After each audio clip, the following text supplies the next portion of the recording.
Bismillah ar-Rahman ar-Rahim. We start our third session by Dr. Nagat Roheldin.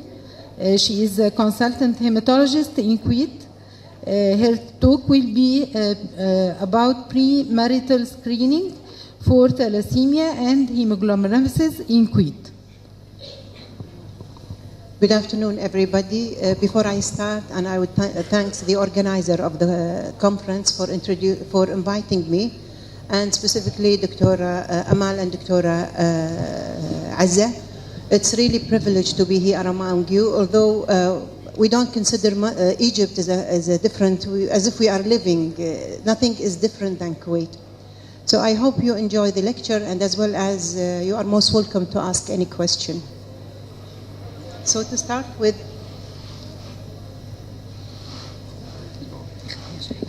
we know we've been discussing from the morning the issue that's faced with everywhere in the worldwide about the thalassemia and the prevalence of thalassemia, and it has been estimated around 3%. And we know this is creating a major problem, public health problem, and not only burden healthcare in the care system, but also significantly impact the quality of the affected patient.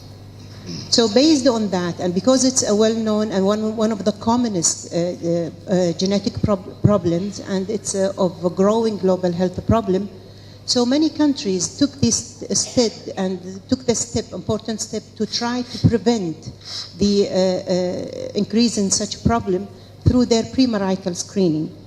We know all of us, Cyprus is one of the leading and pioneer in how to brilliantly control the thalassemia, and how they were one of the top incident country of thalassemia, yet now they are setting a very good example of how did they control it.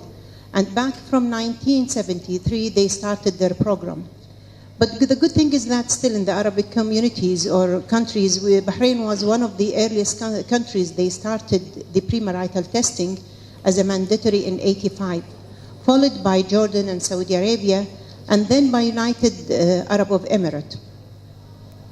For us, thank God that we started at least in 2009. In August 2009, His Highness the Emir passed a provision of premarital law number 31/2008, which he mandated the premarital screening to maintain protection against disease that can be transmitted by marriage.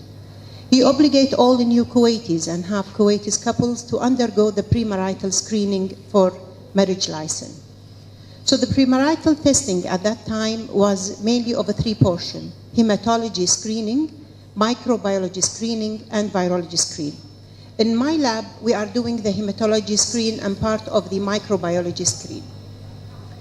The hematology is laboratory diagnosis of hemoglobinopathies. At the beginning, we did everything, even alpha disease and G6PD. But after a few months, I noticed that through the alpha gene, you cannot, when you want to set a premarital testing, you cannot say what is the most common. You have to say 100% sure of your result. So because we were lacking the molecular test, I stood and I said, no, we cannot do alpha thalassemia trait at that, alpha thalassemia diagnosis at that stage. And I came up with a request to take the alpha thalassemia until we are quite ready with a proper molecular test. At the same time, to include G6PD in the premarital testing, the aim of premarital test is that to identify a couples at risk, and then to offer them an option of a safe marriage. For a G6PD, it was labeling the female, you are dangerous to the society. Nobody will try, and she will not have a second chance. So based on that, and it's not of that disease, of major problem. So based on that, I came up with this request that to remove the G6PD, as well as the alpha thalassemia from the screening. The microbiology screening and virology screening, it's regarding syphilis, HIV, and hepatitis. The certificate, after they reporting the results, the certificates either issued or not given. Some of the people, they will not even be given a report or a certificate. We will be discussing this later. But of the certificates that issued, either it is written unsafe or safe. Safe if both partners are normal or one of them is a carrier of a disease or deceased. But for the unsafe marriage, if both partners are carrier of any kind of beta, even D with D, any kind of abnormalities, it is considered, both of them, it's considered unsafe. And or if, because we removed the alpha, but yet we can identify hemoglobin H disease. So it's unfair to still take this group of patients away from the screening. So from us, we accepted that if one partner of hemoglobin H disease we know, diagnose, and the other partner is highly suggestive of alpha thalassemia trait, then we will request a molecular, and this is considered unsafe marriage. Any couples they have unsafe marriage, they will be referred for counseling. And to standardize the process, they choose one person to do the counseling, and I was assigned as a counselor for the unsafe marriage. In the premarital counseling, we do include everything about the disease nature, what kind of complication, about the risk, and the future plan. Among one of the future plans that recently has been introduced, the couples, because some of the couples still, despite they are unsafe, they insist on getting married. So probably on a late counseling, we could, when we know 100% they are going for a marriage, then we will introduce PGD. So what has been introduced that PGD is part of the continuity. If they get married, they are offered PGD and they are entering the program. We have not issued certificates that the couples come and they are not given any certificate. And this is by law. The good thing about the premarital testing in Kuwait, and it makes it so unique, unlike any Arab country, is that by law, if there is unsafe marriage and the female is less than 21 years of age, it's not, by law, it's not accepted to get married, even if her guardian is accepting her. So this is probably, sounds cruel, but at the end, it is for the sake of and benefit of the patient. I think this is what gives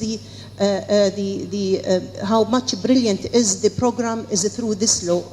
And the disagreement when the two couples, after the counseling, they feel that it is really unsafe marriage, then it's okay. It's better not to get along with the marriage. So of all marital status, the good thing is that this is the status of the good thing is that although in the first 3 years this was 85, it was quite encouraging. And I felt bad that it decreased up to 70%. But the good thing is that the divorce raised, not the others. You see, the widows still, they are so sincere to their past wives. Of the relatives, the consanguineous marriage is 14.1%, and this is and the non-consanguineous is up to 85%. So back to the non-issued. I don't want to complicate you with this, but please, this is all the non-issued certificate. I want you to focus on this one. The yellow one is important. The green one is that because by law they are not married. And the red, the red bars represent the hematological disease of that section. For example, of all the disagreement happens, probably it is hepatitis, HIV, that's why they disagreed. But of all the disagreed, around, this was unfortunately for the last 3 years, because our department is away from where these data are collected. And it takes time and logistic to recollect them. So, but we managed in the first 3 years to study the thing. Why? Because we want to see the influence of counseling. In the counseling process, you cannot depend only on one theme of counseling. You have to improve your counseling until it is so convincing to the couples. So the good thing is about the counseling, if you go and notice, in the disagreement, in the first year it was 0.03, but then it started to raise up to, it means that keep on do the counseling, but probably in a proper way. So of all issued certificates, the unsafe marriage was around 1.3. Unsafe, the hematological problem were only 24% of all this 1.3%. And up till now, we received up to 195,500 samples. This result from April 2017, from which around 9,085 were found to have abnormal HPLC. And the abnormal HPLC constituted around 4.6% of total samples. We included one thing also, because at the beginning the alpha thalassemia was quite difficult to diagnose, so we decided to do serum ferritin and iron workup for all the patients because at that time we need to diagnose alpha by exclusion. And to our surprise, the iron deficiency was high. So what we did is that we kept on, even when we removed the alpha, we kept the iron because we want to study it. At the same time, we were giving blindly the treatment for the diagnosed couple, whether male or female, of a blindly 3 months treatment with iron. Because it's a way, we know all of us that iron deficiency is a silent problem, and at least they know when they are treating themselves, probably they will continue somewhere else. It's better than to leave them. So of all, the iron was around 8% of total total tested samples. Of all abnormal, the abnormal hemoglobin electrophoresis was 30%. The alpha up to the time before it is removed, it was around 19%. So of all abnormal, the 4.6, beta thalassemia trait was around half of the problems, 45%. The sickle cell trait was 42%, and the other were low. Then we have this category, which shows the others. By the appropriate percentage per the total samples tested, of the 1,095 tested, beta thalassemia constituted around 2%, and sickle cell trait was 1.9. This is to show you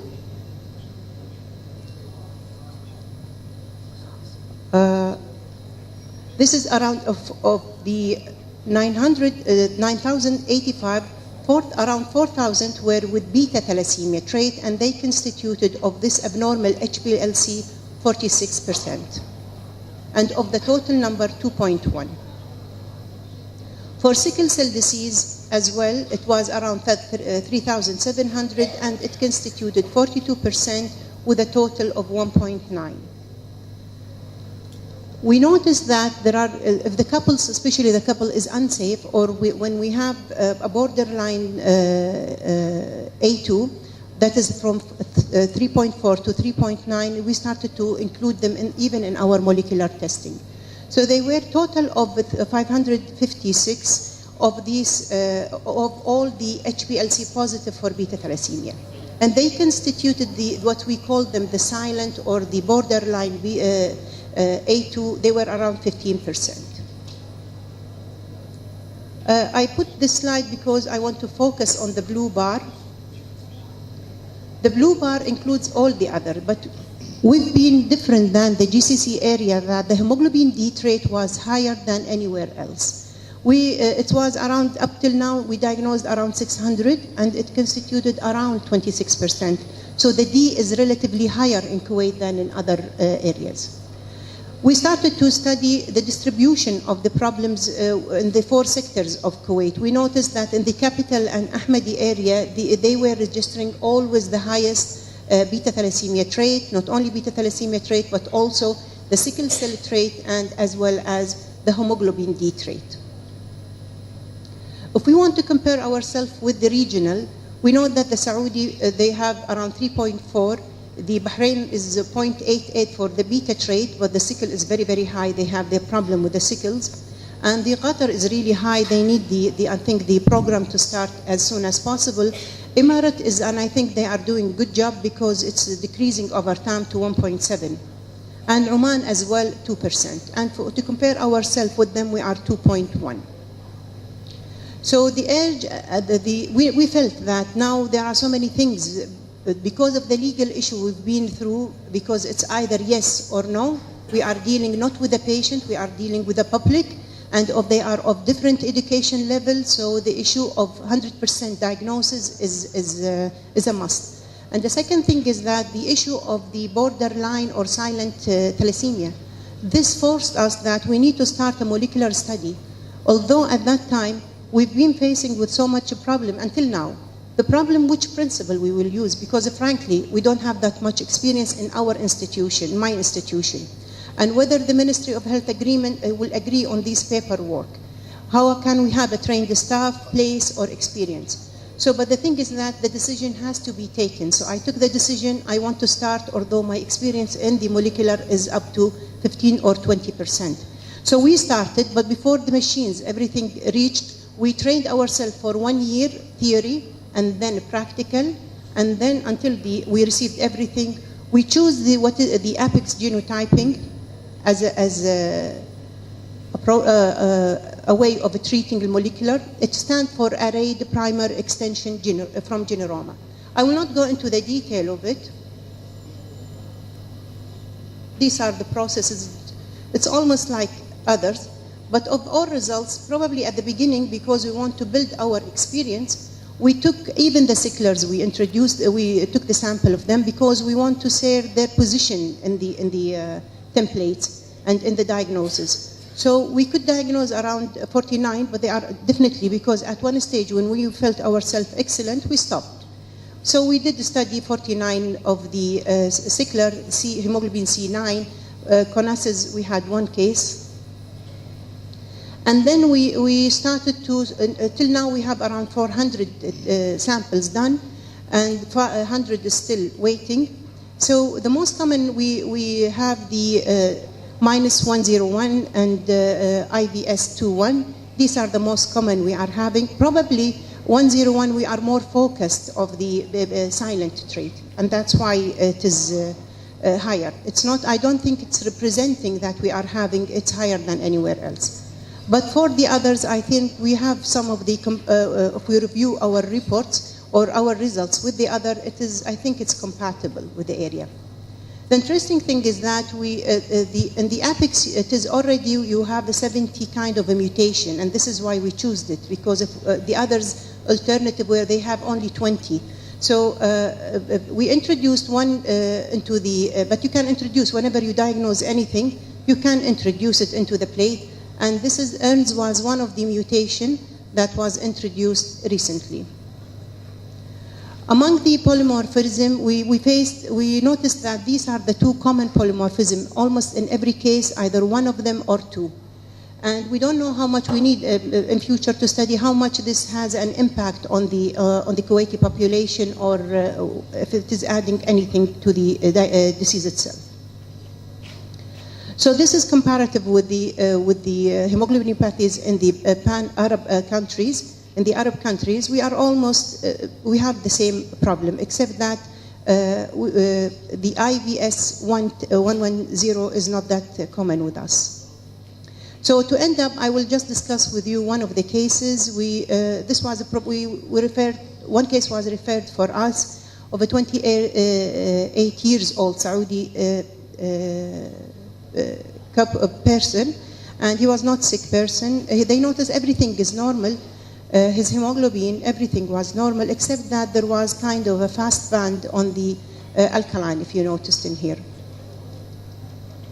On the acidic, there was nothing. We did HPLC. We noticed that on the P3 position, on the position P3, there was, but if you notice also on the, even in the band, it's usually, we know that the fast band is always hemoglobin H, but look to the quantities, it's almost more than 50, it's more than the A. So this it attract our attention, we need to study further for this test. So on the HPLC, the P3 was around 47.6%, and the A was 44, A2 was okay, and the F was okay. On the capillary, on zone 12, there was a peak of around 53%. So to diagnose at that time, we didn't have the sequencing. sequencer. So we report it's a hemoglobin variant with a retention time of in the P3 window of 47.6 and need molecular study for confirmation. This was around in 2010, but unfortunately at that time we didn't have a sequencer. So we searched hard. We found that in Barbara Bain's book, she could identify 9 hemoglobin variant of this, 4 of alpha and 5 of beta variant. And the same elution, they have the same elution peaks in the P3 window. So we've been always looking at the fast-moving band as hemoglobin H, but when you are confronting with 200 samples daily, you have to work in a different way.